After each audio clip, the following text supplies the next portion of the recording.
Noxky Vlog.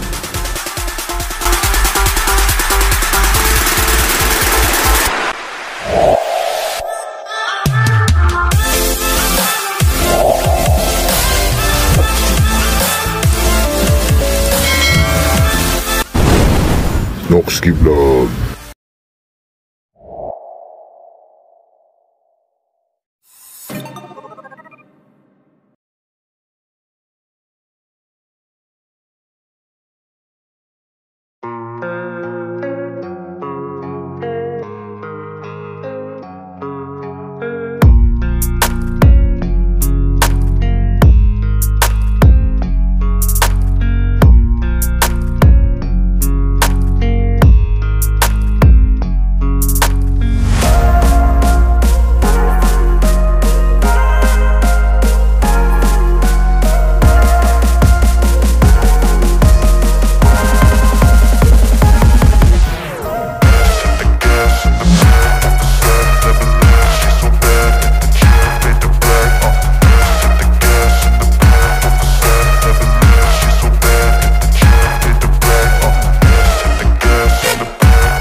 So ayan mga kapatid, nandito tayo sa Michokoshi, Santa Cruz, Lubao, Pampanga, no? Ito yung kanilang address, no? Bona Street, Santa Cruz, Lubao, Pampanga. Ayan, sa mga gustong mag-avail ng mga motor dito sa Lubao, dito lang yan mga kapatid, along the highway lang siya, no? Ayan, katapat ng Galaxy. So andito tayo mga kapatid para dito sa motor na to. Ito yung kanilang bago ngayon, yung RCS 125 ng Keyway mga kapatid. So 2022 model din siya mga kapatid, kasi yung mga unang lumabas daw ay puro glossy ang kulay, no? Ngayon yung nilabas nila ngayon ng RCS ng Keyway ay matte version na siya, no? Katulad din nung sa motor natin, yung K-Blade 125, ano na rin siya, matte version na rin. Ito matte version na rin, tapos binago na rin mga kapatid yung decals. Makikita naman natin yung decals niya, lutang na lutang siya mga kapatid sa matte na kulay, no? Ito yung kanyang decals, no? RCS, tapos yung Keyway na kulay yellow siya, tapos black, tapos para siyang merong camouflage, no? Ayan, na decals. Tapos dito yung 125, ayan makikita natin, ganun din kulay black, tapos may yellow. Ito, tapos ganun din, meron din siyang camouflage na decals. Tapos Euro 3 na rin mga kapatid, no? Tapos semi-automatic mga kapatid itong RCS 125. So maganda rin yung kanyang design, paka-aggressive din yung kanyang design, no? Sporty look din. Tapos nasa underbone category din siya mga kapatid, kaya okay na okay din siya pang daily service, no? Yung mga naghahanap ng motor, baka ito na yung motor na hinahanap nyo. So dito tayo mga kapatid, tingnan natin yung kanyang mga features, no? Yan, umpisa natin dito sa kanyang headlight. Yan, maganda din yung kanyang design sa headlight, oh. Kakaiba din siya, pero hindi pa po LED yung ilaw niya dito, no? Halogen pa rin siya, pati yung signal light. Pero pwede naman nating bilan ng LED sa aftermarket, no? Pero ito sa tingin ko, yung park light niya dito, meron siya. Ayan, LED yan, no? Ito lang ang halogen, yung headlight tsaka yung signal light niya. Tapos maganda yung kanyang design, may ano din siya dito, parang winglet. Ayan, makikita natin, maganda. Tapos naka-telescopic port din. May cover pa yung kanyang telescopic port dito. Ayan. Tapos sa fender sa harap, okay din, ang ganda. Ayan. Makapal yung kanyang plastic, no? Tapos naka-disc brake na rin yung sa harapan. Ayan, standard lang din na disc brake. Kadalasan ito ay ano lang 3mm, ayan.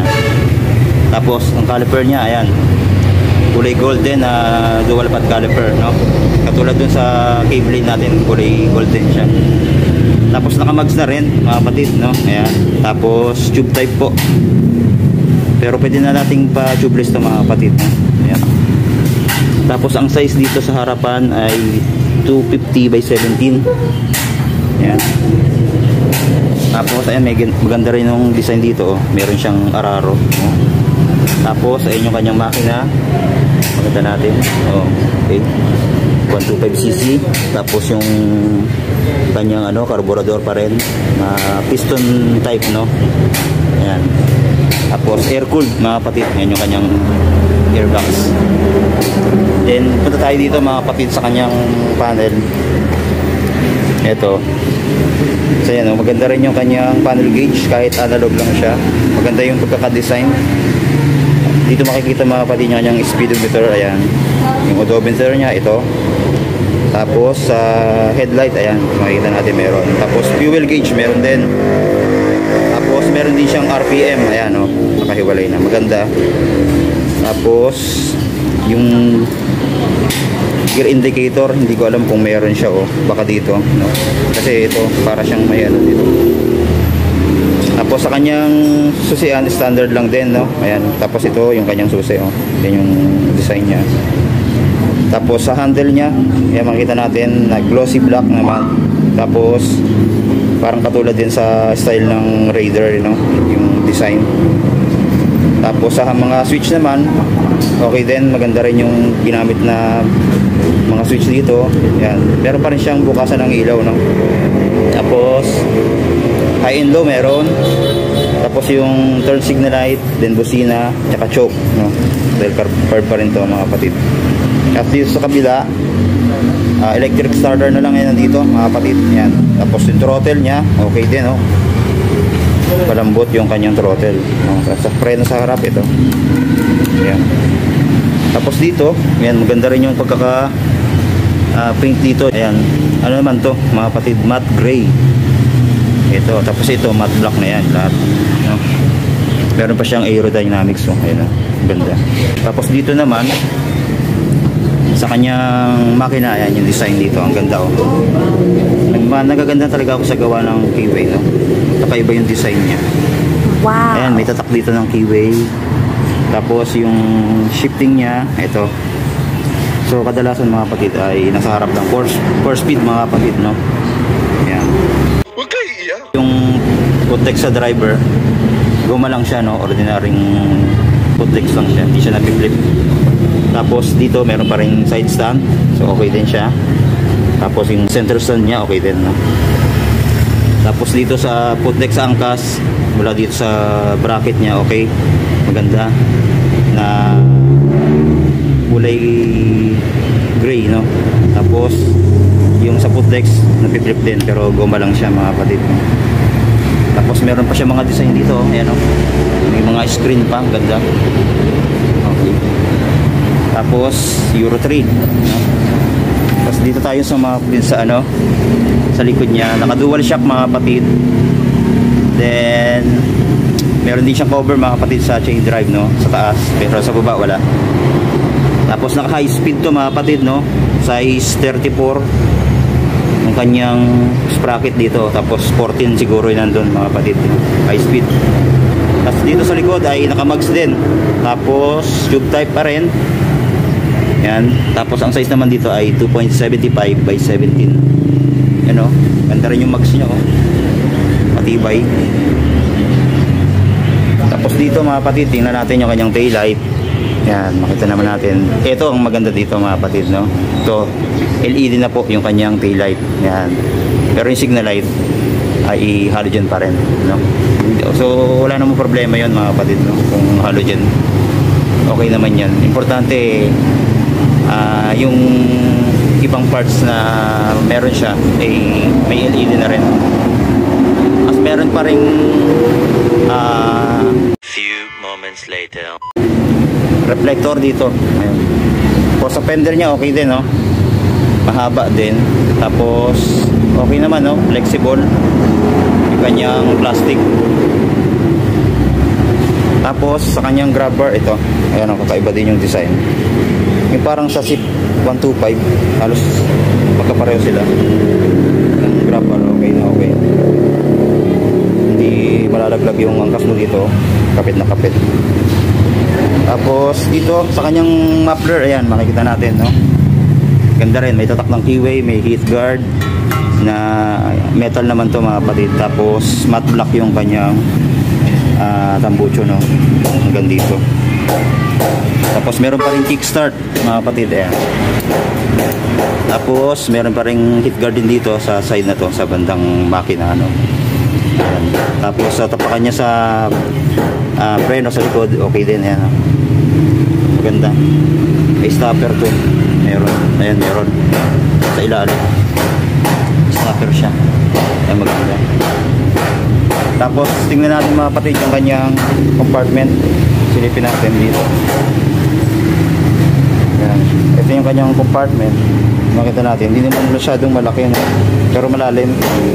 Tapos dito yung battery. Battery niya, yung mga ilalagay lang natin, yung mga personal na gamit natin, mga kapote or basahan o tubig, kasya dito mga kapatid. Ayan.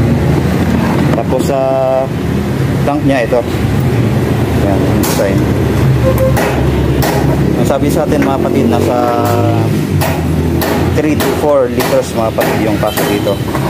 So okay na rin mga kapatid sa daily service natin, no? Okay na rin siya. Tapos sa upuan, yan, ito, okay din yung plastic. Tapos dito sa fabric sa taas, okay din, ano siya, hindi siya makinis, no? Medyo rough. Pero pag tinouch mo yung foam niya, okay naman, malambot. Okay din siya, no? Hindi sasakit yung ano natin dito, pwede natin. So ayan po yung ikling review natin dito sa motor nito, 2022 version ng RCS 125 ng Keyway, no? Ayan. Forma siya mga kapatid, no? Ayan. Yung mga gustong kumuha ay dalaw na kayo dito sa Mitsubishi Santa Cruz, Ligo, Pampanga. So thank you po mga kapatid.